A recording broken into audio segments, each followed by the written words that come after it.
Driving this is always a pleasurable experience. The steering has earned praise for its feedback, and the car feels balanced and agile. Its dynamic driving mode is truly dynamic. It's almost like a completely different car, wrote one driver enamored with the Jag's instant throttle response.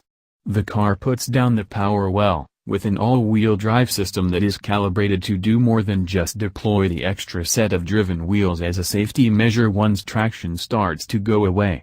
Of course, the AWD system also works well in the snow and ice, and with the 19-inch Pirelli Sato Zero winter tires we fitted in November, assisted by the Jag's dedicated rain/ice/snow mode, this has proved tank-like.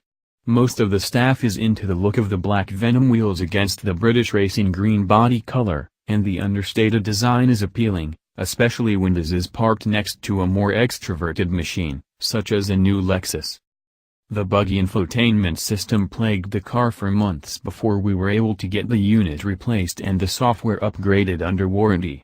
Even afterward, it takes forever to boot up, and we have experienced intermittent crashes.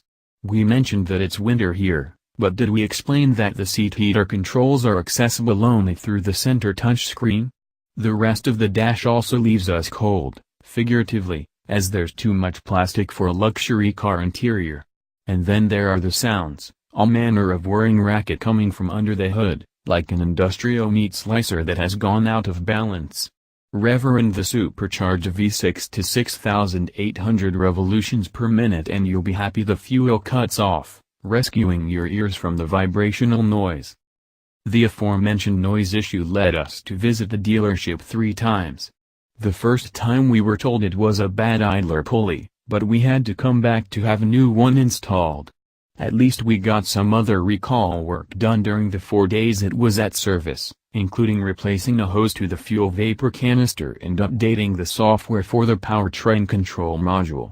After the second trip and a replacement pulley, the engine still didn't sound right.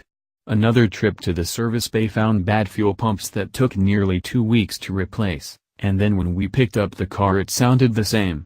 The dealer wrenches told us they had driven our car back to back with an identical one, so we were left with a cliched explanation that they all do that.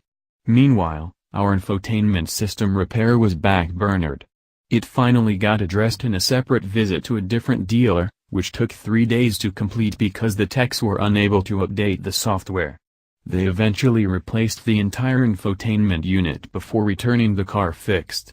Now our satellite radio does not work, as apparently the trial subscription was not transferred.